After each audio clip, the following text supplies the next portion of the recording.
Ladies and gentlemen, welcome back to another video over here on the BDGE Dynasty channel. Now, what I wanted to do today was talk some Dynasty fantasy football trades. And the reason is because the last time the guys were in New York City, me, Adam, Nick, all of us together, we didn't get the chance to do a new Dynasty trade reviews video. So I figured we can't let the people go without Dynasty trades. We want to talk trades. At least I want to talk trades. I know you guys like hearing about trade reviews. So I figured I would do it for you guys today. We're going to do it solo dolo. So hopefully you guys are excited for that. But without wasting any more time, why don't we just hop into this video? Why don't we start talking about some of these trades? But before we do that, you know what we have to do. Tuck those shirts in.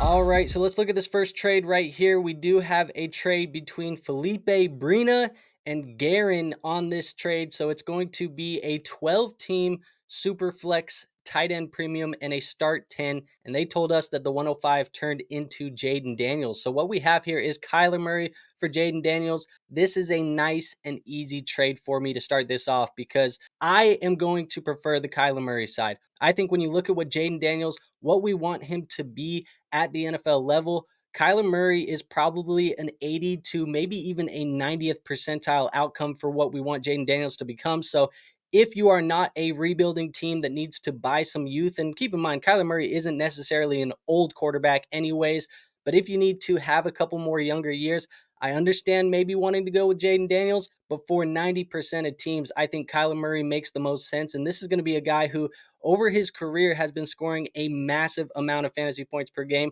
not even to mention the fact that we just got him Marvin Harrison Jr., who I know how good DeAndre Hopkins was for the Arizona Cardinals. Marvin Harrison could be better than what D-Hop was when he was in Arizona. This could be the best wide receiver of Kyler Murray's career, at least in his prime here. So with that being said, I do prefer the Kyler Murray side. I could see somebody potentially wanting the Jaden Daniels side, but give me the Kyler Murray 9 times out of 10 here. Now moving on over to our second trade here. This is going to be a trade between iBiddy and Chambers Newell.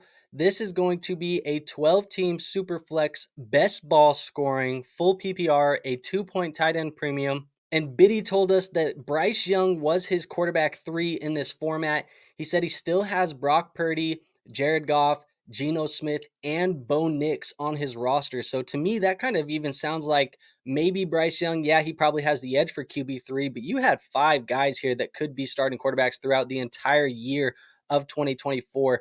So you look at this trade that he has, he is going to be receiving Curtis Samuel, Zay Flowers, and a 2025 fourth, and he is giving up Bryce Young, Colby Parkinson, and Andy Dalton. Now, this is going to be a smash except for the Biddy side because you look at that quarterback room, Purdy, Goff, I think most weeks those guys are probably going to end up as the 2 quarterbacks that get these starts in this best ball format.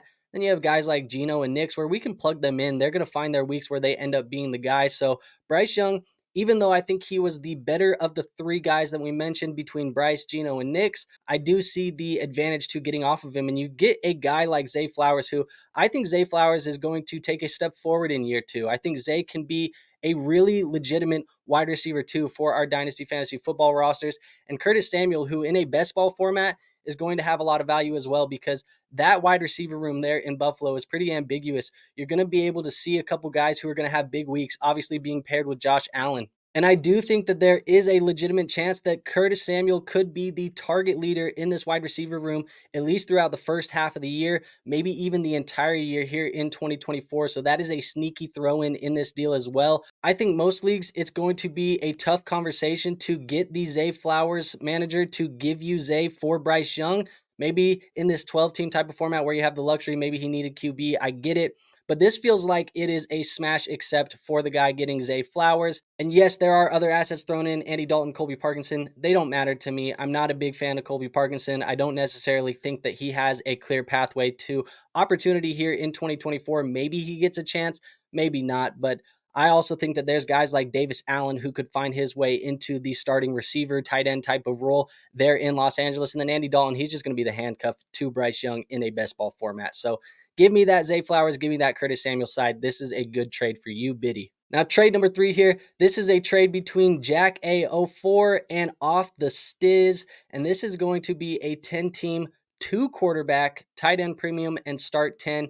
He says the firsts in this deal are going to be projected mid to late. And I think this deal is very interesting because you have Jack receiving Justin Jefferson, a 25 first, a 26 first, and a 26 second, all from off the stees. And you see this. This is going to be those late to mid projected picks from off the stees going back to Jack in this deal. So you get Justin Jefferson, you give up Marvin Harrison and Bijan Robinson. And I think this is interesting because when you look at this trade as an entire package, all of these assets are going to be assets that can benefit rebuilding teams and can benefit contending teams, I guess, other than the picks. But you look at the players involved, these are cornerstone pieces to our Dynasty Fantasy Football rosters. Now, if you are rebuilding, there may potentially be an argument for taking the Justin Jefferson side because you are going to get 2 future firsts over the next couple of years, a second, and you're getting Justin Jefferson, who, like I said, still a cornerstone piece, still young,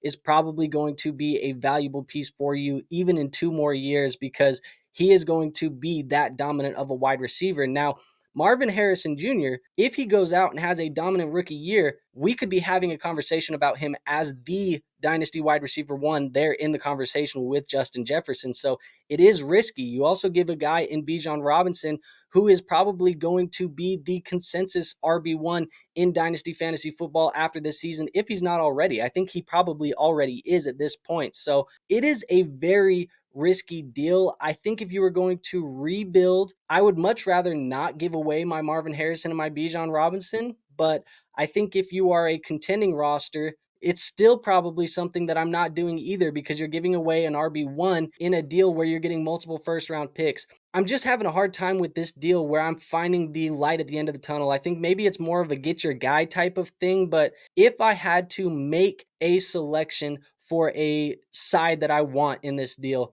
I think I'm going to go with the Marvin Harrison Jr. and the Bijan Robinson side. And I know that's probably going to hurt my pride. It's going to hurt my ego because you see I got my guy in the back here. But Justin Jefferson, as dominant as he is, those are 2 fantastic assets, both probably top 5 assets at their positions.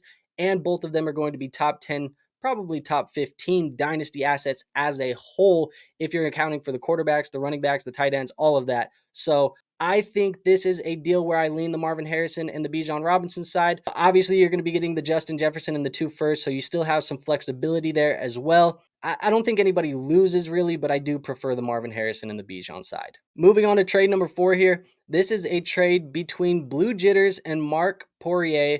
This is going to be a 12-team Superflex half PPR tight end premium and a start 10. Now, Blue Jitters here says he is a rebuilding roster. So he is going to be receiving James Cook and a 2025 first round pick. He is going to be giving up JJ McCarthy. And this is an interesting trade as well because I think in those 12-team leagues where it is a super flex league, it is tough for me to feel comfortable giving away a starting quarterback and not getting one back, especially in a rebuild, because in a rebuild, what I want to do is obviously you want to get liquid, which he's maybe trying to do here with that 2025 first round pick.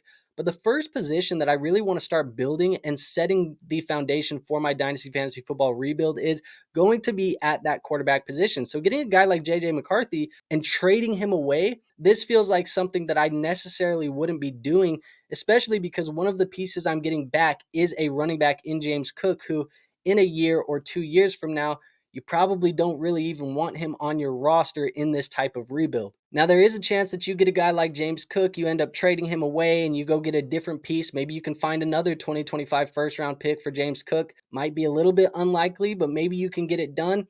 And then we're having a little bit more of a conversation. But I think in a rebuild scenario, give me the quarterback, give me the guy who was drafted in the top 12 of the NFL draft, is going to a situation where he can pass to Jordan Addison, Justin Jefferson, TJ Hawkinson. Even though he's a little bit of a riskier prospect, he's a little bit more raw. He may not be a starter week 1. I think I just prefer to have that type of asset on my roster because I feel like the value of that player is going to be much higher than whatever I'm getting in that 2025 first, unless maybe that 2025 first is going to be an early first round pick, but I can't really imagine that it will be because we don't have that context right now. So this is an interesting deal. If that 2025 first is early, I think we're having a little bit of a different conversation. You probably still need to trade James Cook in a secondary move. But I think for now, I'm going to lean with the JJ McCarthy side in the rebuild. Let me just lock up and secure that quarterback position first. Now, our next trade here is going to be the trade on the thumbnail. You got book name 207 and OS Good Slaughter 71. We do have a 10-team league. This is a 2-quarterback league with full point per reception. And book name says that he needed to reload at QB, and reload he did, because my God, this trade is a landslide. Anthony Richardson, the 106, going to book name. He gives up Tyreek Hill and a 2025 second. And I hear it. Tyreek Hill, a dominant asset for a contending roster. But even if you were doing a startup draft right now, Anthony Richardson is going a round and a half, 2 rounds above Tyreek Hill. And then obviously we don't even need to bring up the fact that the 106 is way more valuable than a 2025 second. I cannot find a way to put this trade together where it makes sense for Good Slaughters to be receiving that type of package, unless maybe Anthony Richardson is his quarterback 3 or maybe even his 4. But why the hell are you giving up the 106 in a deal like this anyways? In all honesty, it probably should be Tyreek and the 106 for Anthony Richardson, or probably a little bit lighter compensation than that. But that's kind of how that should be flipping the compensation of this deal. It just doesn't make sense for Good Slaughter, but book name, you submitted it. You robbed that man. I said it on the thumbnail. You robbed this man, and landslide victory for you in this trade here. And trade number 6 here is going to be a trade between Cortrix and AKA Viri. This is going to be a 12-team, 1-quarterback, and full PPR. So no super flex, no double QB, 1-quarterback league, which, for the record, 1 QB people, I'm going to offend you. You're playing Dynasty Fantasy Football wrong. You should not be playing 1-quarterback Dynasty leagues. It should be super flex at the minimum, but we will let it go. We will talk about this trade nonetheless. Cortrix, he does say he is likely the best team in the league, and he is pushing in his chips to go win a championship. Now, he will be receiving Jahmyr Gibbs in this deal. He is giving up DeAndre Swift for the Chicago Bears, Xavier Legette, and a 2025 first from Comet Gaming. Now, we don't know what Comet Gaming's team looks like. Maybe a mid first, maybe a late. We don't know, but let's project it as mid. Even if we project it as mid, doesn't matter. I love this type of deal because this is a tier up type of deal to push those chips in. You're getting probably a 3 or a 4 tier upgrade from where DeAndre Swift is right now to get into that Jahmyr Gibbs, because Jahmyr Gibbs is an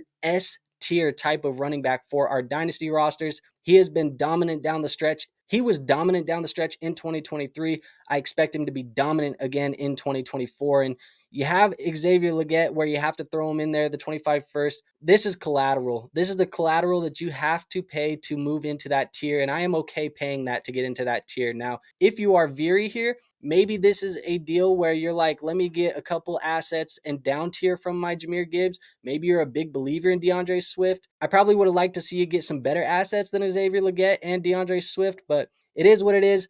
For Cortrix, the guy who submitted this trade, love this type of deal for you when you're pushing those chips in to get the championship. This is the perfect tier up.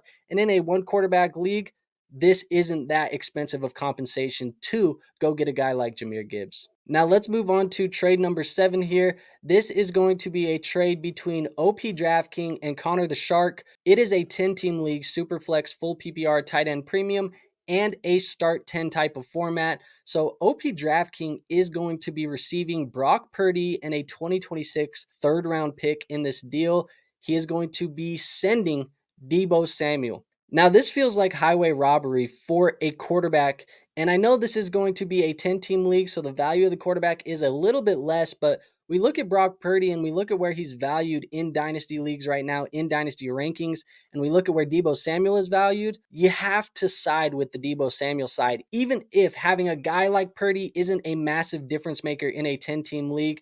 The 2026 third round pick, we've talked about this on these trade shows. I am not considering that 26 third round pick as really even anything relevant to talk about in this trade. It's just a little bit of fluff that you throw in to try and get this deal done. I don't even know why the third is going in on the side receiving Brock Purdy, but in this type of format, in this type of trade, I am going to be taking the Brock Purdy side, and maybe this is just a little bit of overconfidence in Deebo Samuel and what we believe Deebo Samuel is going to be over the next year or 2 years. maybe the guy who is going to be receiving Deebo Samuel is in a competitive window and he needs a wide receiver. That could make sense in this end, but I think that there should be a little bit more value on that other side of the deal going to the manager receiving Deebo Samuel. But it is what it is. I think it's nothing crazy, but I definitely prefer the Brock Purdy side in this type of deal. Now, moving on to trade number 8, we do have a trade between VTS and Master Yoda. It is a 12-team league, super flex, tiered PPR, and a start 10. Now, the context that we've received is that Addison is his wide receiver 4, and he has Jamar Chase on the roster already. So VTS is going to be receiving Joe Burrow and a 25 third-round pick. He is going to be sending away Brock Purdy and Jordan Addison. And we talk about the tier up in that Jahmyr Gibbs trade that we talked about a little bit earlier. Now, different types of league, one quarterback obviously versus super flex, but we're talking about a super flex league and tearing up into a guy like Joe Burrow from Brock Purdy. Now, Jordan Addison, I think he's a good wide receiver. I think he's going to be a solid asset for our dynasty teams for a long time. In your 12-man leagues, he's going to have a little bit more value than those 10-man leagues because you do need a little bit more of that depth. Start 10, maybe not as much because the rosters aren't as deep, but you're upgrading all the way into a guy like Joe Burrow who has been dominant for our dynasty fantasy football teams because he has performed at a high level outside of 2023. Now, 2023, that's a different story. Obviously was dealing with some injuries. There was a lot going on, and I think it's caused a lot of people to kind of down tier Joe Burrow, at least in the perception of how they are viewing him. Maybe not from a value standpoint, but if I was in this type of league and all it was going to cost me to tier up my Brock Purdy into a Joe Burrow was Jordan Addison, I'm more than happy to do that, especially because he says Addison is the wide receiver 4, and you get that added value to me at least, being able to create that stack of Jamar Chase and Joe Burrow on my roster. So good trade, probably a good trade for both people because if you are down tiering Burrow into a Purdy, I could understand you maybe needing a little bit extra depth and maybe going towards a little bit more of a rebuild here in this situation. So I do like that side for that guy if that is the case, but this is a good deal for both sides. But when you're picking a winner of this deal, give me the guy who's getting Joe Burrow. Now, trade number 9 here, this is a very interesting one because we have Kanji Club, who is also going to be trading with Dog Vader. And the context of this trade is it is a 10-team league, super flex, full PPR, a 2-point tight end premium, and it is start 10. Now, Kanji Club, he says he is going for the championship and now has Jared Goff, Jahmyr Gibbs, Amon-Ra St. Brown, and Sam Laporta. So a super Lion stack in his starting lineup. And I think that's what makes this interesting because I am not sure that is the greatest strategy. Although let's talk about the trade here. Sam Laporta, Ben Sinnott, and Jared Goff are going to Kanji Club here. Dog Vader is going to receive Deshaun Watson, TJ Hawkinson, Zach Charbonnet, and a 2025 first. Now, this kind of feels like one of those deals where Dog Vader is like, all right, I'm going to sell the hype of Sam Laporta. I'm going to sell the hype of Jared Goff. I'm going to sell the hype of Ben Sinnott even, and I'm going to buy some assets that are probably undervalued right now. Watson, undervalued right now. Hawkinson, undervalued right now. A 25 first, obviously that's not being valued at where it will be valued at this time next year. Now, Kanji Club, it is his first, so we are assuming it's going to be late if he's pushing his chips in to go get the championship. And even Zach Charbonnet, an asset that probably isn't the greatest of assets, but also probably undervalued and could gain some extra value if anything happens to Kenneth Walker. So you do have this deal here. It doesn't look great for the guy receiving all of these undervalued assets, but I think it's sneaky value down there. But I want to talk about Kanji Club specifically. You are going to be getting this trade where you're getting Jared Goff, you're getting Sam Laporta, you're getting Ben Sinnott. And I think when you try and break it down one for ones, it makes a lot of sense because Sam Laporta, to get to him, TJ Hawkinson in a 25 first, sure, that's probably in the ballpark. Charbonnet for Ben Sinnott, sure, probably in the ballpark. I guess some people could make that argument. And Watson for Goff, we prefer Goff, but a lot of people are down on Deshaun Watson. But I think from a production standpoint, they're probably not too far out of the ballpark. So overall, not a bad trade. I think Kanji Club is winning and probably coming away with the most value in this deal. But I want to talk about that super stack that he said he created. He has Jared Goff, Jahmyr Gibbs, Amon-Ra St. Brown, Sam Laporta. You're either a Lions fan or you have a massive overbelief in the Detroit Lions offense for fantasy football purposes. And I get it. All of these assets are great assets. I want these assets on my team. But when you have all 4 of those players in one starting lineup, I think it really, really caps the upside that your roster has on a week-to-week basis. Because if the Lions go out and have a bad week where maybe they only score 1 or 2 touchdowns, and one of those touchdowns is on the ground to David Montgomery, now you have Goff, Laporta, Amon-Ra St. Brown and Gibbs, who score 0 or 1 touchdown amongst the 4 of them, this could really limit the upside of your roster. So I would say that there needs to be a secondary move here. And if I was going to tell you an asset that I would trade, probably not telling you to trade Jahmyr Gibbs unless you want to move him for a guy like Breece Hall, or maybe even try and down tier him into a guy like Jonathan Taylor and get an extra piece thrown in. Those would be the only exceptions, I think, for that. Or if you're really trying to push for the championship, you could go get a guy like Christian McCaffrey. And then I'm also not going to tell you to trade Amon-Ra St. Brown unless, of course, you can get a Justin Jefferson, Jamar Chase, CeeDee Lamb type of player. Then you're trading within the same tier, so I don't see an issue with that. But I think down tiering Sam Laporta is the right way to go. And I know you just traded for Laporta. You paid kind of an up tier price to go get to Laporta. But if you could down tier him into a guy like Dalton Kincaid, especially in this 2-point tight end premium, I think I would much rather have Dalton Kincaid plus a second or Dalton Kincaid plus a flex type of player and have that guy who has Dalton Kincaid pay up to come get Laporta. That gives you a little bit more flexibility because now you have Kincaid, who is not going to be one of those Lions options. You could also move a guy like Jared Goff if you think you can get similar value. I think some other players that are going in the range of Jared Goff right now, and I'm pulling this up as we speak, so bear with me, but some of the guys that are going to be in that same tier as Jared Goff are going to be Dak Prescott, Tua Tagovailoa. Maybe one of those two guys are some guys that you could kind of move laterally to get out of the Lions stack. And don't go out here overpaying to move laterally. The point of moving laterally is to just do that, make it a lateral adjustment move. But I think you are too heavy in on the Lions offense right here. I do think it's going to cap the upside, so I would suggest a secondary move. But for this trade specifically, the one you submitted, a good deal, but I think there needs to be a second deal done now because you are too heavy in this Lions offense. And now the last and final trade here is going to be a trade between Nalbs and K Birdman. This is a 12-team league, Superflex half-point PPR. Nalbs is a rebuilding team, and he says he has no other running backs. So he is going to be receiving Jaden Reed, the 209, and Keaton Mitchell, and he's giving up Saquon Barkley. And this trade isn't horrible, but it does feel like you left some value on the table. When you're selling a guy like Saquon Barkley and you're getting 3 assets, 2 of the assets being a guy like Keaton Mitchell and a late second-round pick in this year's class, feels like you could have got a little bit more out of him. I don't mind going cross-positionally and getting a guy like Jaden Reed, who I am actually a big believer in Jaden Reed. I think he has a lot of talent. I think he can be a very solid dynasty asset. But that 209, it's going to be hard for you to find a difference maker at that position or a long-term starter at that position unless you kind of hit a miracle pick, because the hit rates on those late second round picks is not really fantastic. And then you get a guy like Keaton Mitchell. He's not super healthy. He's kind of an outlier in the first place. So I don't necessarily love that. I think if you could have had the 209 and Keaton Mitchell be substituted for just one asset and you get the value of both of those guys combined, feel a little bit better about this trade, because I don't mind in a rebuild taking a veteran running back and down tiering, or at least kind of getting 2 for 1 for the running back in a wide receiver and something else. But I think you probably could have got a little bit more than the 209 and Keaton Mitchell, but this isn't going to be a killer of a deal where you're going to lose a lot of value. It's going to affect you long term. It's not going to be one of those things for you, but I wish you could have got a little bit more. I think if instead of those 2 assets, you could have got a guy like possibly a Rashee Rice, maybe a guy like Baker Mayfield, or a guy even like, I don't know, Will Levis, Isaiah Pacheco, Rashad White, something like that thrown in where it's obviously a down tier for the Saquon Barkley running back, but you're also going to get that extra piece thrown in, and maybe you have to give a little bit up, because I don't think Rashad White and Jaden Reed is necessarily going to equal Saquon.